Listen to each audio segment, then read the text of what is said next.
Assalamualaikum warahmatullahi wabarakatuh. Waalaikumsalam warahmatullahi wabarakatuh.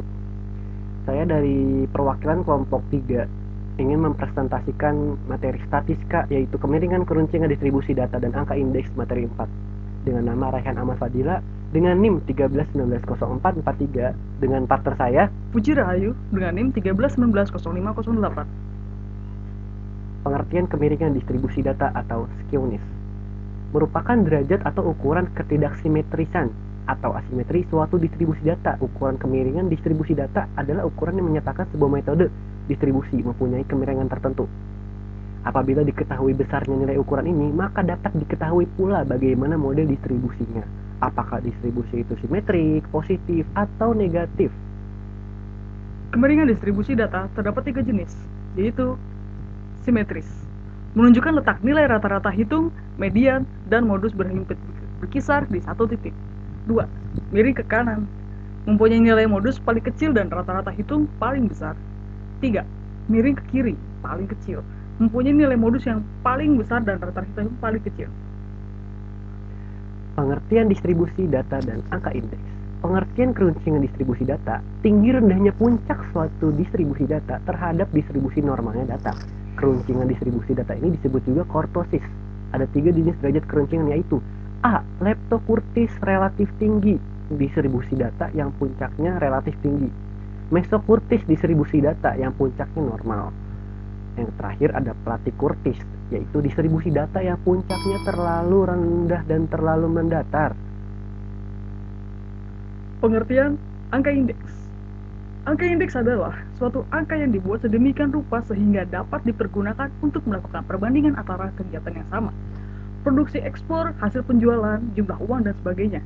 Dalam 2 waktu yang berbeda, di dalam membuat angka indeks diperlukan 2 macam waktu, yaitu waktu dasar, base period, yaitu waktu di mana suatu kegiatan, kejadian dipergunakan untuk dasar perbandingan.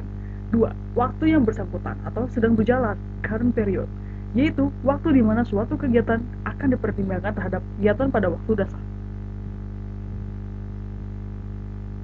Indeks tertimbang dan tidak terimbang. Indeks tidak terimbang yaitu indeks tidak terimbang dalam pembuatannya tidak memasukkan faktor yang mempengaruhi naik atau turunnya angka indeks, yaitu metode angka relatif sederhana dalam indeks, yaitu terdiri dari suatu macam barang saja untuk indeks produksi maupun indeks harga, misalnya indeks produksi ikan, atau nanti bisa kalian mencoba dengan contoh barang pasar atau kayak elektronik boleh juga, dan lain-lain deh pokoknya.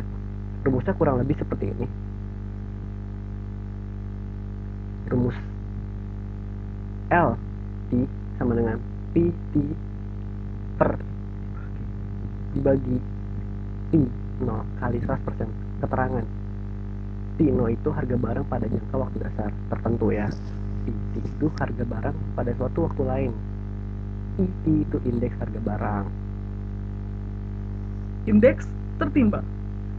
Menurut Sans Subarsaleh, indeks tertimbang merupakan angka indeks yang mencerminkan pentingnya suatu angka penimbang, bobot atau weight, terhadap angka-angka lainnya. Sedangkan pemberian bobot angka penimbang tersebut ditentukan berdasarkan pentingnya barang atau komoditi tersebut secara subjektif. Betul. Angka indeks sederhana dengan rumus IN sama dengan PN dibagi PO dikali 100% dengan keterangan PO harga barang pada jangka waktu dasar, PN harga pada suatu periode waktu yang lain, dan IN indeks harga barang. Saya mau bertanya, saudara Puji. P0 itu harga barang pada jangka waktu dasar. Jika volume barangnya itu kayak lebih banyak daripada waktunya, itu boleh dimasukkan ke kategori P0 juga? Tentu. Bisa. Terima kasih. Kita selanjutnya, pemilihan tahun dasar. Beberapa syarat yang perlu diperhatikan dalam menentukan atau memilih waktu dasar adalah: 1. Waktu sebaiknya menunjukkan keadaan perekonomian yang stabil, di mana harga tidak berubah dengan cepat sekali. 2. Waktu sebaiknya usahakan paling lama 10 tahun atau lebih baik kurang dari 5 tahun. Lebih cepat lebih baik. Ada lagi. 3. Waktu di mana terjadinya peristiwa penting. 4. Waktu di mana tersedia data untuk keperluan pertimbangan. Hal ini tergantung pada tersediaannya biaya dan penelitian pengumpulan data. Menentukan angka indeks dan ukuran statistika dengan Excel. Angka indeks adalah suatu angka yang dibuat sedemikian rupa sehingga dapat dipergunakan untuk melakukan perbandingan, entah produksi